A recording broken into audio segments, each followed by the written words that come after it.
start with roll call. Alder Johnson is excused. Alder Burnett. Here. Alder Hutchinson. Here. I'm also here. So we have a quorum. And I'll entertain a motion on the agenda. Move to approve. Second. All those in favor say aye. Aye. That passes unanimously. Has anyone or has everyone been able to look at the minutes and do they have any questions? If not, I will entertain a motion. Move to approve. Second. All those in favor say aye. Aye. Aye. And that passes unanimously. On to regular business. Number one, consideration with possible action on the request to fill the following replacement positions and all subsequent vacancies resulting from internal transfers. The first one is A, an arborist 2 for park recreation and forestry. Does anyone have any questions for staff? If not, I'll entertain a motion. Move to approve. Second. All those in favor say aye. Aye. Aye. That passes unanimously. Parking maintenance technician for public works, item number B. If same thing, if no questions for staff, I'll entertain a motion. Also move. Second. All those in favor say aye. Aye. Aye. And that passes. Item C, battalion chief for the fire department. Again, if no questions for staff, I'll entertain a motion. Move to approve. Also move. Second. All right. All right. I have a motion and a second. All those in favor say aye. Aye. And that passes unanimously. On item number 2, consideration with possible action to overhire one sergeant position through September 8th of 2022. Does anyone want to hear from the chief or the representative from the police department? Chairman Galvin, just to have Chief give like a 2 or 3 minute overview, just so I make sure I'm on the same page with him. Sure. Chief Davis? Yep, absolutely. So we are anticipating a sergeant retiring in September. That is this September 8th date. And we have just established a sergeant's eligibility list. We also have a sergeant who is on light duty right now. And so we're short a sergeant. And so the plan here would be to overhire up until that sergeant retires on September 8th, so we can start training the new sergeant right now and relieve some of that pressure on night shift. We actually anticipate this will either be cost neutral or maybe even save us money, because we can recoup the $1,146 extra this will cost us in 2 sergeant overtime shifts. And we're shorthanded enough on sergeants right now that we're having even a hard time getting people to take the overtime. So I anticipate this will actually save us some money. I have no questions. That makes sense to me. Me too. It certainly does to me. I've been an advocate of overhiring in the police department, even the fire department, with the amount of training it takes to get someone on the road by themselves. I do have a question for Captain Allen. Ben, are you kidding me? Nobody wants overtime? I know it's been such a shift and during your career as well. But yeah, it's an issue. And I think the biggest issue we're having is it's burnout. People have worked so much overtime as we're scrambling to fill positions. That's become an issue. All right. And hence, this is for further consideration in the future, Chief. No, it's not. Is it Director Falls? I keep forgetting. Whatever. Okay. Well, but anyway, the issue I brought up before about overhiring, is the juice worth the squeeze? And I think when you think about the amount of overtime and what we're hearing now about burnout, and I know it's hard to get staff, so there's just something that we ought to be thinking about, not 5 years down the road, but within the near future. So I'll entertain a motion. Move to approve. A second. All those in favor say aye. Aye. That passes unanimously. All right, on item 3, a request for update and feedback on the remote work policy with possible revision. I think this was Alder Grant or Alder Eck that requested this. Yes, it was myself. All right. would you like to explain to us what you're really looking for here, or you want to hear what staff has to say first? Yeah, if I can just hear what staff has to say, if that's okay, please. All right, thank you. Yeah, so I didn't do a lot of digging into this, but one thing I can say is we did have an employee survey come out that we administered a couple months ago, and there was a lot of positive feedback on flexible schedules along with remote work. Employees really liked working from home between 1 and 3 days a week. We've allowed most employees that are eligible to work remotely if they have performance evaluation that meets expectations or is higher. If they have a job that allows them, that doesn't have a lot of face-to-face contact, day-to-day responsibilities. So for the past, I think it's been implemented, the policy itself, maybe it's got to be less than a year. But we've obviously been working remotely since the start of pandemic in 2020, and there hasn't been a lot of issues or concerns that have come up. I've heard a lot of positive feedback from employees. So from that perspective, it's been a really positive response, but we're always open to feedback or looking at the policy to make it better or to make improvements to it. All right, thank you. Alder Grant?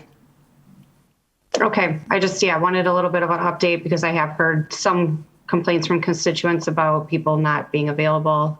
So I just wanted to hear where we were at as a city.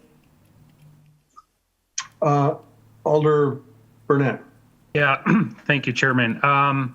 Just right off the bat, Director Faulds, it would have been helpful if you would have had it, and I know maybe you didn't talk to Alder Grant and come to this conclusion, but if you would have included work policy in the meeting agenda, that way we can kind of look, especially with the new members, to actually see what we have. So when this passed, I don't know, what was it, a year ago? About that, yeah, within a year. I was a skeptical yes. I ended up supporting it because we were still in COVID, and it seemed like a lot of employers were doing this, including my own. So I didn't want to be a hypocrite. But one thing that I did request back then was that if you could update the council if things that came up, because the remote work policy is only as good as the managers that are in charge of the employees that report to them, meaning making sure deadlines get met and that there are no concerns for productivity. I will say, from what I've read, and I'm not an expert in your field, Director Faulds, but from what I read, many employers are actually moving a bit away from remote work. Not all, obviously, because some will always have remote work. But I do think that there's a bit of a shift to kind of go back into the office. And especially in our area, our industry, if you can call it that, local government is serving people. And I think that the general public, although remote work could be a bit of a perk and a good thing for employees, it can also be abused. And I think from what I'm hearing more and more from the public is the feeling that city workers should be back in the office. I'm going to say something, and I don't want this to be taken the wrong way, but it's just my experience that when I have been calling into City Hall the last month or two, it seems very hard. It seems a lot harder to get a hold of people than it ever has been. So then it makes me wonder, and not all city employees, but there are a number, and that makes me think, is there something there that maybe the council should be aware of as we look at possibly revising that policy? So that's my concern. Anyways, so those are my comments. Does anyone else have any comments or questions? I would, if none, I would have to say, when I've been calling into City Hall, and let's face it, we all live in the US of A. We all want instantaneous service. And when we place a phone call, we want someone to answer or to get back to us as quickly as possible. I have run into some situations where the person I've been calling is not in their office. They leave a message on their machine that they are working remotely, and the best way to get a hold of them is through email. Well, then I have to go dig up an email, write that up, and I got to send that in. And not everybody is instantaneously responsive to emails. I have been meaning to get a hold of Mike Ronick and see if there is a way of setting up so that phones can be phone call into that City Hall number can be shunted directly to that person's cell phone or landline, whatever, at wherever they're working out of. I had the privilege when I was at the police department of having flexible schedules. I had to report every day, but I had a flexible schedule, and I can't tell you how much that meant to me. That, I mean, the chief he wanted 8.5 hours, he got 8.5 hours, but if I took a 2-hour lunch because I went home and took care of my child or something like that, it just meant a lot more to me. And I think I was more productive. I was happier. And so I can see where some of this is good for the morale and for the working climate. But I would like to see more responsiveness, I guess, in situations where the phones are being used. And I don't know if something can be done about that or not, but like Alder Burnett has said, you call in, we want to talk to someone. And if they're not there, then we want to be directed to someone that can help us out. There's nothing, a phone chain and ending up not getting the questions answered that you need answered. And that's I guess that's my only beef about, the remote working. Yeah. Alder Burnett. But it would, Director Falls, I know you and I had emailed about this, but that employee survey, it would really be nice to see what the data indicates. Because again, I agree with what you're probably saying. Is that some employees really like this and value this, especially in a tough job market. But I've also had some conversations with city employees who are not too keen on the remote work policy. I don't think they feel frustrated with some of their coworkers who are working from that. To them, it feels like they're having to carry more of the burden for in-office work. And I certainly don't want to assume that all cities are really big on this policy. So is it possible you can share that data? Because I know you were going to work with the mayor on what that indicated, but can you make that available to the council to review the comments? Yeah, so what we'll have is a summary of the data, and we can submit that to the council. That's being worked on with myself and the mayor right now. We should have that done the next week or so. And I guess maybe one comment to that is we don't, I guess my perspective is I don't really want to make policy decisions based off what a few or some people are saying. I know there's always going to be people that are for or against it, but if there's a few people that are against it because, I think it's unfair to them, that doesn't mean we should, upend the whole policy or make changes because it's not good for one or two people. We really want to make sure that it's, the information we're getting and it's maybe a problem for the majority, not just one or two people. But for all the alders that brought up the responsiveness, I think it'd be really helpful for me to know, what departments are having with this, what time of day are you calling, what type of customers, is it the business community? Is it just regular citizens?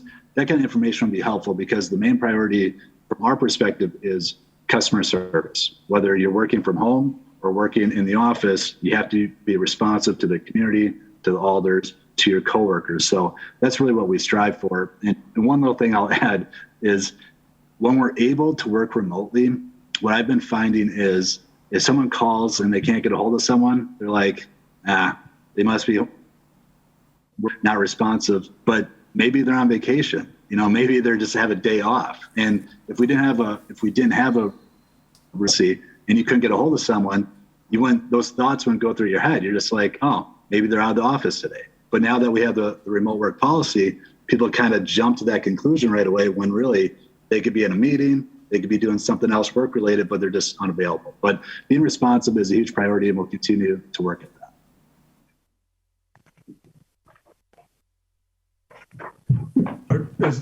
Are you finished, Alder Burnett? Oh, I'm sorry. I'm just staring. I'm fine. Thank you. Oh, okay. Alder Stoyer and then Alder Grant. Thank you, Chair. I think one of the issues I had, and I'm going to piggyback on what Alder Galvin said. I worked at City Hall for 25 years too, so I have a feel for things there. But I struggle at times when I call. I'll call planning, and I'll try to call direct lines, and I'll call 3 or 4 people, and they're either not in the office or they're out somewhere. Sometimes I just call anybody in the office just to get a hold of them and just say, is somebody here?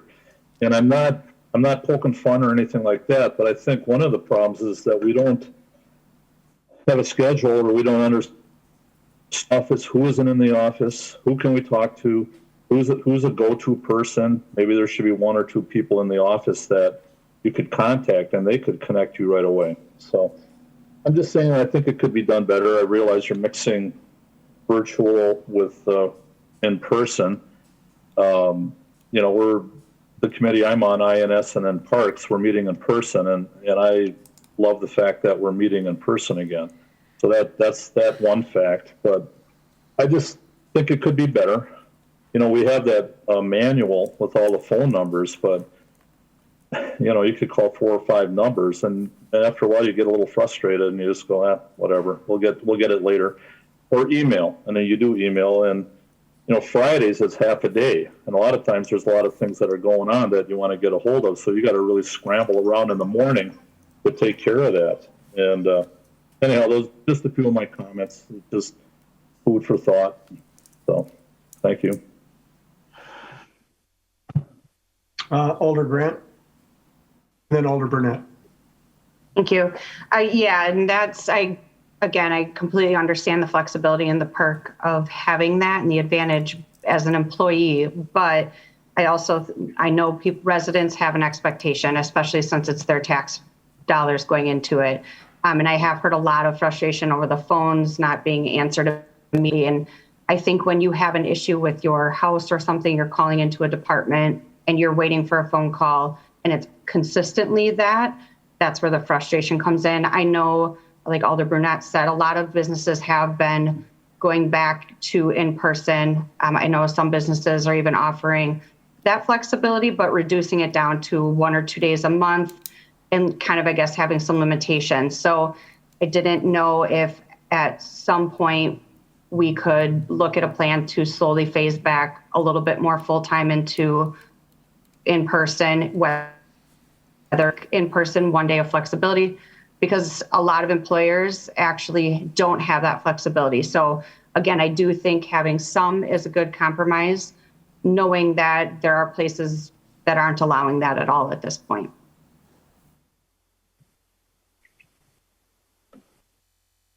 Alder Burnett.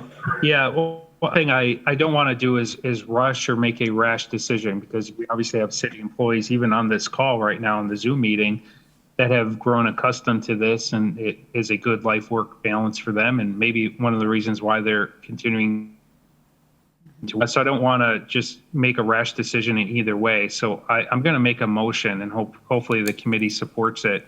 And if I could, after I make the motion, if it's second, I'd like to explain it a little more.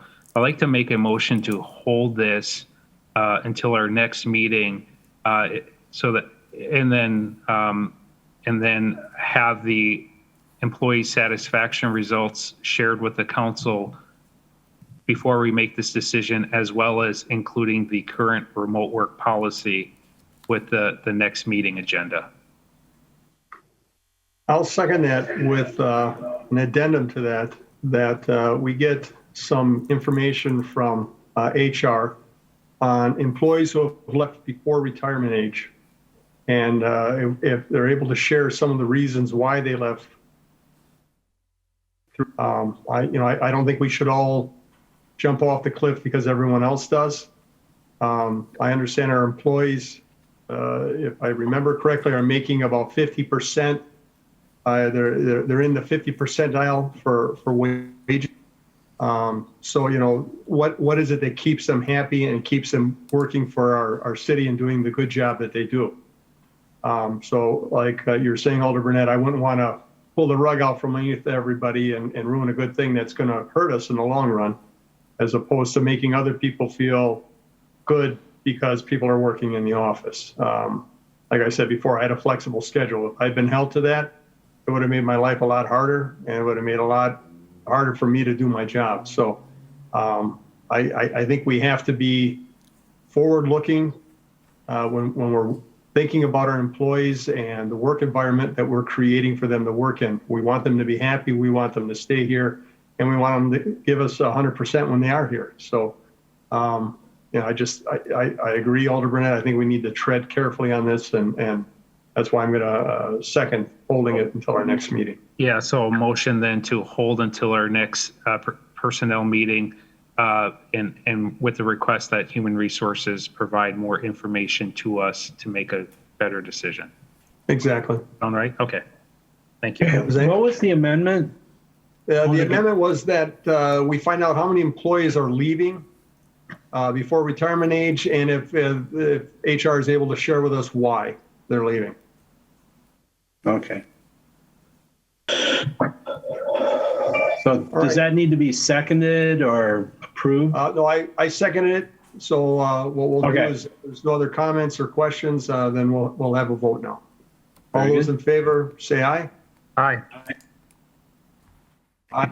That passes unanimously. On to item number 4, request for commission approval to award a 3-year contract for human resources benefit administration software. And our RFP number is down there to Bentech for the estimated amount of $182,710. Does that? I can get it started. Oh, I'm sorry. Go ahead. oh, go ahead. I'll get it started. I'll give us a little bit of background here. So last year we approved this in the budget with the health fund, and it was approved during our budget process in September when we always go over the benefit health fund 701 fund. And that was in September. So really what this is a software to help with open enrollment, to be a little bit user friendly for our employees, also help our HR and city staff administer the benefits throughout the year. So the RFP, we had two responses. One was Celerex and one was Bentech. Bentech is more costly, but had a much higher score than Celerex. One of the reasons why we wanted to go with Bentech is because they really had a detailed implementation program and ongoing customer support for employees and for the city staff going forward. They had, it looks like or appears to be really good features that reconcile bills.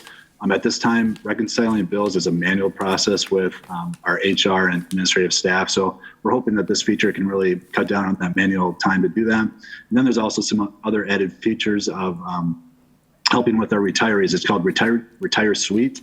I don't know a lot about it, but it looks like it'd be a good feature for retirees to see what their retirement plans would be and also what the premiums would be if they retire and have a different healthcare plan through the city once they retire. So like I said, we budgeted in the health fund, I believe it was about 50 for this type of program. And we thought that the program would start in the spring. That's why the budgeted number was about 54,000. It looks like if we do go forward with this, we would start in about August. So we would have enough funds to fund it for the rest of the year, because I do believe sample contract that they provided that we could pay on a monthly basis for that, or 54,000. So I know this is kind of a abstract concept, and we talked about it, in the fall of last year.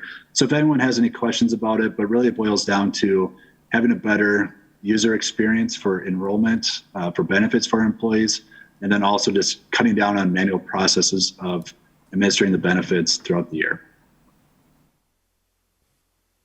I would have to say that based on my experience as a retiree, we can do better. So, I mean, I agree with you, Joe. Any other questions?